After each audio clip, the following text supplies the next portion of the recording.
Olá, degustar a vida. Tema de hoje: neuroeducação. Neuroeducadora Suzane Moraes. Já voltamos.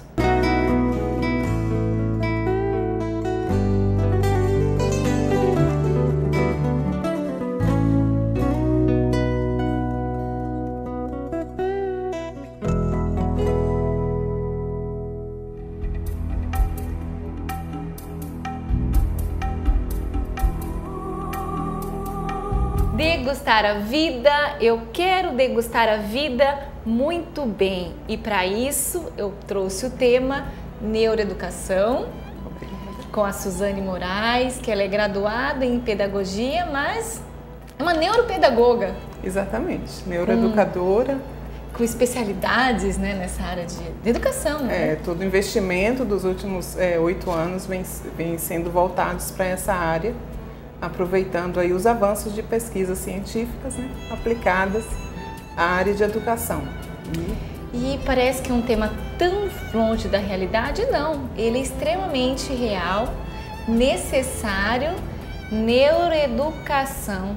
Vamos começar a desmistificar esse tema, que não é tão complicado assim. Vamos sim, não é complicado, ao contrário, não é panaceia. As pessoas pensam que neuroeducação é um movimento que surgiu para salvar todos os problemas da educação e não é, tá?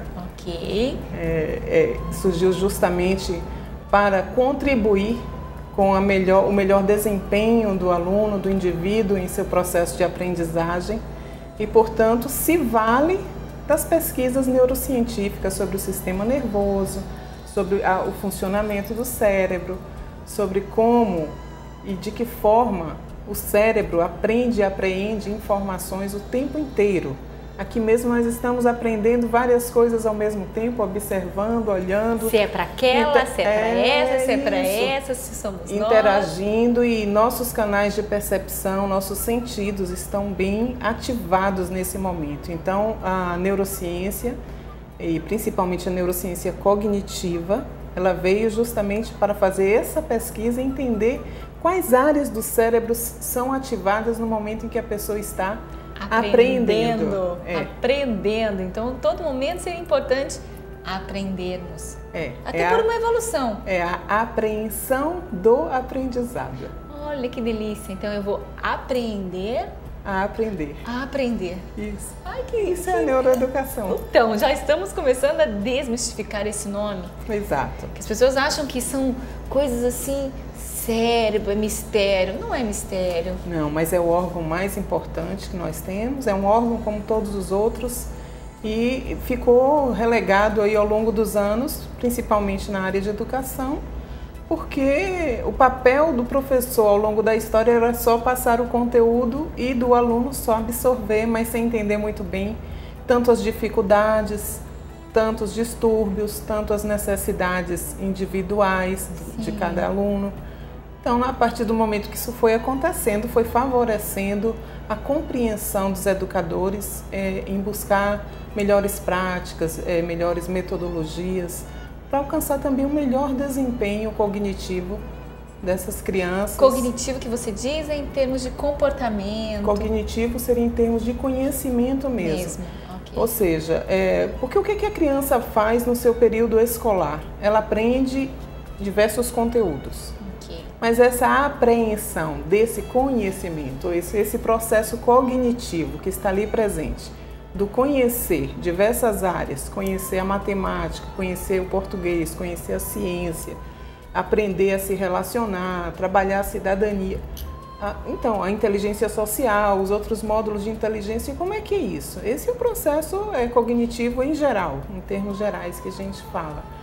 Então, o pedagogo já se ocupa desse espaço e o neuropedagogo, o neuroeducador, ele vai justamente conhecer detalhadamente como são cada etapa do processo de apreensão desse conhecimento. Toda essa busca veio com esse avanço da ciência. Isso. Com certeza esse avanço agora estamos colocando em bloquinhos, é isso? Formas de inteligência? Porque veja, a neurociência, ela através do avanço tecnológico e de diversos tipos de equipamentos chamados de neuroimagiamento, É que eles fazem o mapeamento do cérebro. Tá, então neuroimagens, imagens do cérebro, de como o cérebro funciona. Então eles pegam o indivíduo, põem dentro do laboratório e criam diversas situações de estímulos cerebrais, situações de alegria, de tristeza, de dor, de ativação das lembranças. E o equipamento vai monitorando quais regiões está trabalhando, quais regiões vão sendo ativadas. Quando o indivíduo está falando, quando ele está falando nervoso, quando ele está falando com alegria, quando acontece uma situação de estresse, como é que se processa no cérebro. E o resultado dessas pesquisas foi chamado de neuroaprendizagem. Okay. Então, das neurociências surgiu a neuroaprendizagem e a partir daí começaram a usar esses resultados em muitas áreas, não foi só educação, certo? Várias áreas se beneficiam desse estudo, dessas pesquisas, e todas voltadas com o intuito de alcançar um resultado melhor na mente do outro. Do ser humano, né? De uma boa convivência, para degustar a vida melhor. Isso! Eu sempre volto ao tema, porque tem a ver um pouco com isso, no sentido do sentir, do saber e sentir que está muito junto, né? Dessas sensações. Mesmo porque o degustar faz parte de um dos cinco sentidos. Então já remete à ideia, cerebralmente falando, de algo que é saboroso, é prazeroso, é gostoso. Então o degustar também, a neuroeducação, é muito bom. Tá próximo então, tô dentro do tema. Sim. E por que esse seu encanto? Acho que é um encanto de trabalhar com esse tema. Primeiro porque ele é tendência, Marcela, não tem como a gente abrir mão disso. É uma tendência, ela é muito forte, ela chega para ficar. Então ou a gente acompanha os avanços, e mesmo porque o mundo muda e a gente precisa mudar junto com o mundo. Sim, as pessoas, zona de conforto já foi. Não tem como, mas é uma paixão de fato, porque aprender sobre o ser humano e as suas formas de pensar, de entender, de interpretar, a sua maneira de ler o mundo, a sua maneira de captar essas informações, é uma coisa fascinante, realmente. Você acha que como criança, na sua época, né, dos primeiros aprendizados, você acha que teve dificuldades ou não? Sempre existiram, as dificuldades de aprendizado sempre existiram. Eu, por exemplo, sou descalcúlica. O que é descalcúlica? Eu tenho dificuldades do ponto de vista cerebral mesmo, das funções executivas, do córtex frontal, em estabelecer mentalmente cálculos. Calcúlicas mesmo, descalcúlicas. Descalcúlicas ou acalcúlicas. De 100, né? 100 isso. Cálculos. Olha lá, né? Tantas crianças aí, dificuldade na matemática. Sim. E é um detalhe, porque ela tem outras inteligências aí aflorando. E aí acaba com a autoestima. Exatamente. Que ele é burro e não sabe matemática. Ué? E você trouxe uma condição muito pertinente, por quê? Porque se a criança e o professor, que é o mediador ali do conhecimento, ele se encarrega de passar aquele conhecimento de uma única forma, não há só um canal de aprendizagem. Mas se a criança tem a oportunidade de só ir por aquele viés e aquele meio em que ela tem alguma dificuldade ou expressa uma dificuldade, aquilo fica embotado para o resto da vida. Mas é importante dizer que o cérebro ele se modifica a todo instante. Então há uma plasticidade. Foi uma das descobertas mais revolucionárias dentro da neurociência, de que as células do cérebro morrem, mas elas também se regeneram. Então, com o exercício, é possível mudar toda a rede neural e virar esse quadro. E isso é mito já, isso é coisa já do passado, de que o cérebro, né, não tinha como... Não, ele está todo o tempo em evolução também. Sim, agora é aquilo, né? Tem que usar. Eu já aprendi acalculia, que é sem e descalculia, e continuamos aprendendo muito melhor. Eu preciso de um intervalo já. E depois do nosso intervalo, vamos falar o que traz de bom o primeiro mal. Bom, né? Bom primeiro. Já voltamos.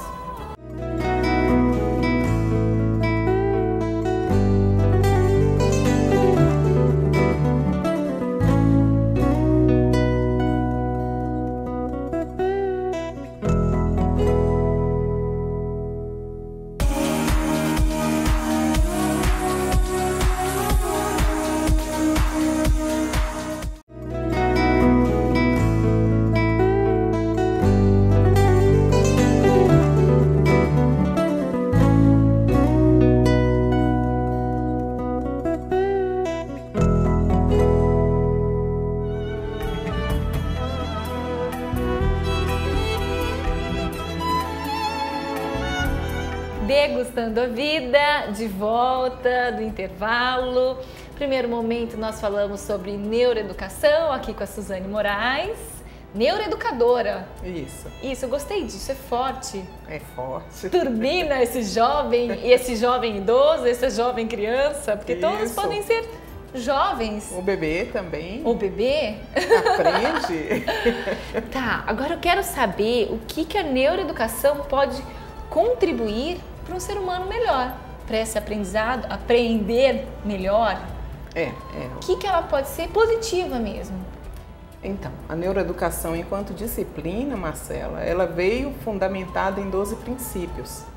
A partir dessas descobertas, foi se verificando que o cérebro, para a apreensão melhor da cognição, tem algumas condições que favorecem o aprendizado. Então, por exemplo, ambiente com muita cobrança, muito estresse, impede que a criança aprenda. Espera um pouquinho, então, ambientes têm que ser mais favoráveis possíveis. Processo de interação com o ambiente, né? A condição externa de sociabilização. Carro de som passando do lado atrapalha na escola. Atrapalha. Da mesma forma que uma música clássica pode contribuir com a acalmia. E se há uma acalmia através do sentido auditivo? E se for uma acalmia que traz um sono para uma criança? O sono é outro aspecto importantíssimo. Num outro pilar. O sono, ele ajuda, ele favorece a criança, o adolescente e o adulto que tem uma condição de sono bem atendido, favorece muito na questão... E ter um soninho pós algumas leituras. Também favorece. Isso eu adoro. Eu falava, será que agora é para descansar e aprender um pouco mais? Isso é verdade? Porque no momento, é o momento em que o cérebro vai processar ali as novas informações em que você, através dos seus olhos e dos seus canais sinápticos, suas ligações sinápticas, né, seus caminhos de memória e lembrança e associações diversas foram fazendo com a leitura. A leitura é maravilhosa. Ok, então vamos lá. Primeiro momento, ambiente propício. Isso. Nada de estresse para uma criança. Nem para o adolescente também, né? E a questão da pressão, de limites, esse é um outro processo, então? Sim, olha só, o cérebro aprende quando ele é desafiado. Isso que eu ia falar, porque... Não o estresse. O estresse que eu digo é quando você faz uma pressão que represente um processo negativo para um indivíduo em que ele se sinta numa condição mesmo de luta ou fuga.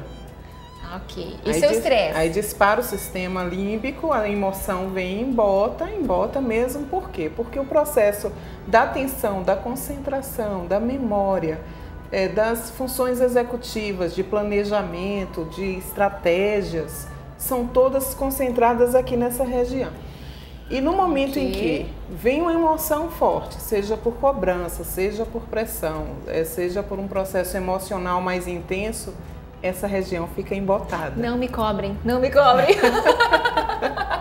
Ok. Mas são situações assim. Na verdade, as neurometodologias, elas são aplicadas para favorecer o juízo crítico, a atenção, o foco, o processo da associação de ideias. Toda essa condição ela é muito bem trabalhada através de técnicas. Ok, então nós falamos um pouquinho do ambiente, então você disse, do sono, que mais? Qual mais condições? Eu tô gostando, daqui a pouco já virou mais... Os 5 sentidos são mais detalhadamente estudados de forma estratégica, para que possa reconhecer os estilos modais, cada pessoa tem um estilo único de aprendizado. Existe isso, existe um estilo único então? O principal que seja, né? Ele tem um estilo que é o dominante do processo, né? Que seria um exemplo de um estilo dominante? As pessoas muito visuais. Então você tem um professor que usa mais recursos visuais para chamar a atenção. Okay. Então, se dentro da sala a maioria tem esse estilo modal de aprendizado, ele vai ter um resultado melhor. Mas se lá para as tantas ele só usa isso e esquece daquele que é auditivo, né? Ele pode estar rabiscando aqui, ele parece estar disperso, mas na verdade a visão dele não importa muito, porque o canal dele é mais o que vem pelo ouvido, pela audição. Okay. Então é preciso usar recursos com isso mesmo. Como? Pode alterar a condição da voz, pode colocar falar um som. um pouco mais pausado, sim, mais grave, agudo, não sei. E não incomodar-se com a condição. Não, aquela voz muito chatinha. Não, de que a criança está dispersa, não está aprendendo. Então visual. Eu já li algo sobre que a maioria das pessoas são visuais, até coisa de 65%. Ah, táteis também? Também. Tem pessoa que consegue aprender melhor quando ela está mexendo em algo. Já viu algo muito inquieto que tem que conversar mexendo? É mais ou menos isso.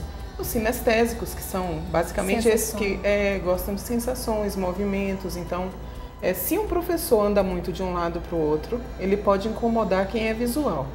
Ok. Entendi. Mas ele já ajuda quem é sinestésico, porque o sinestésico vai ficar detido ali naquele movimento. Que bacana isso! Não sabia que tinha toda essa abordagem. Modulações de voz, processos mesmo de interação, hoje é muito usado, né? Interação, você fala entre os próprios alunos? Isso. Técnicas de como vão se relacionar? Exatamente. Isso é extremamente muito importante. Ok, muitas coisas boas. Sempre mais voltadas justamente para favorecimento desses talentos, dessas capacidades, dessas modalidades pessoais. Isso é que vem modificar ou acrescer hoje o processo da educação.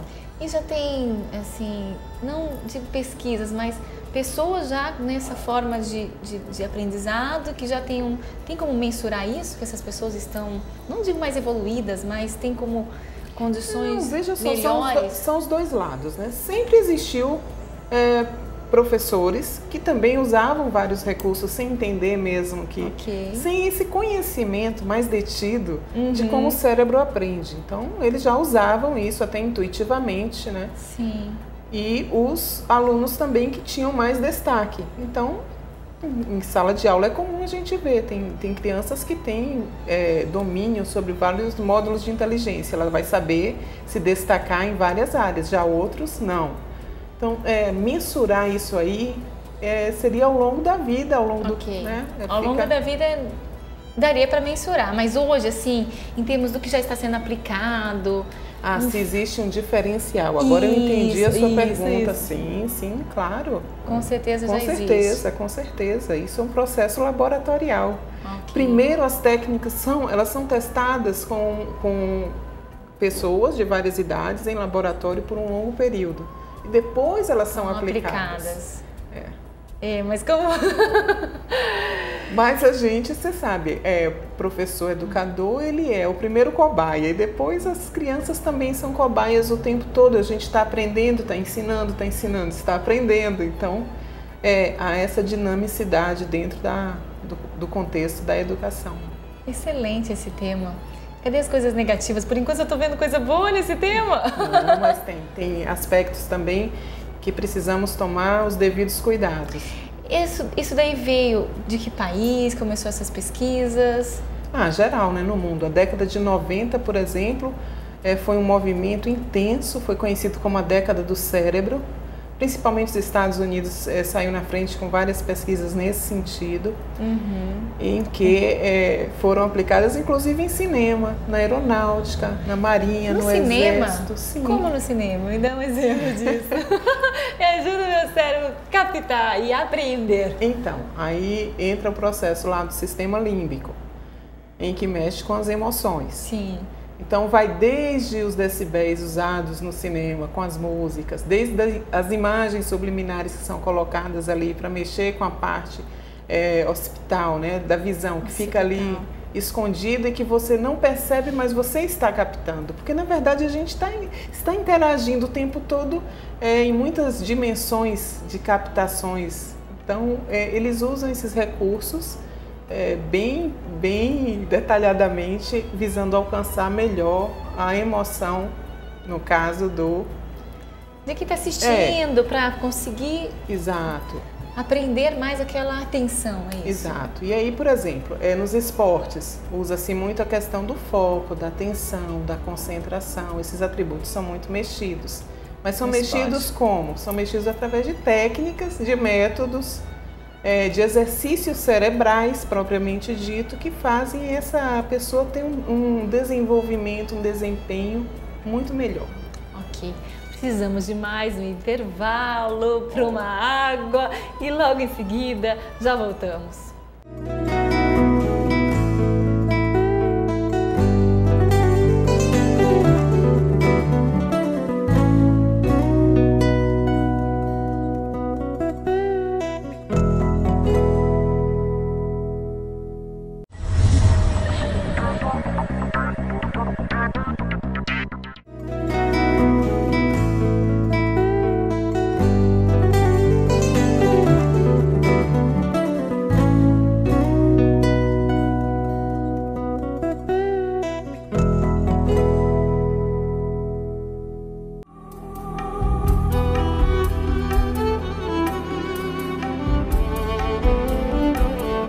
Degustar a vida, nosso último bloco.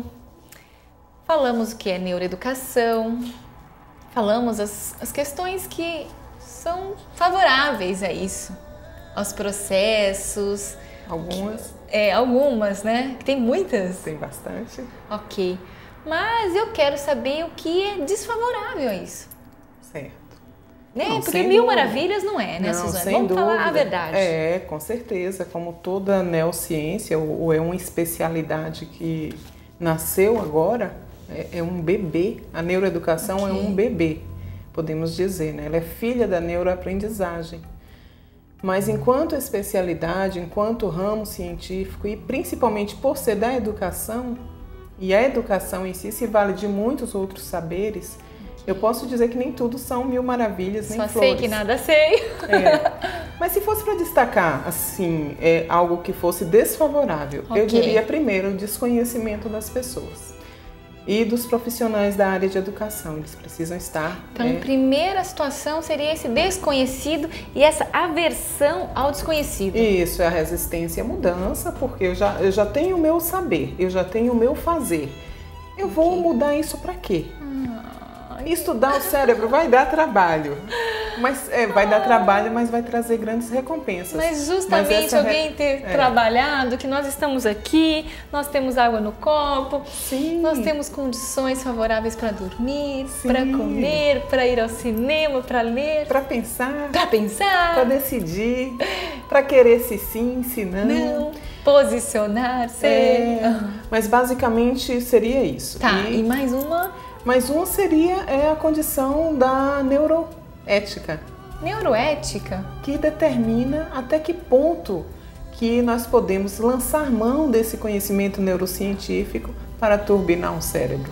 Então são questões mais de ordem mesmo ética, deontológica, que vai determinar como tudo é uma experiência, né?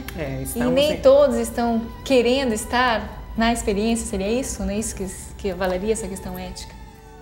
Sim, não, mas é mais em relação a como isso vai ser usado pelo profissional. Ok. Ou seja, de qualquer área, não é só da educação, mas a neuroética voltada à educação deveria determinar...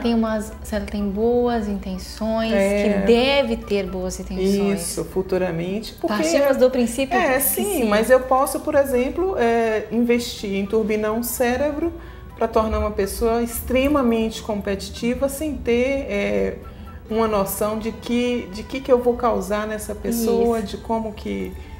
Quais vão ser os resultados e repercussões disso? Então, há um estudo todo voltado para os limites de aplicação das neurotécnicas na educação. Então isso aí não é para turbinar é para turbinar... Consciente, responsável.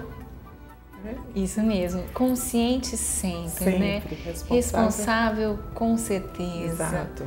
Esse tema, neuroeducação, Suzane Moraes, para você, eu não vou terminar não, né?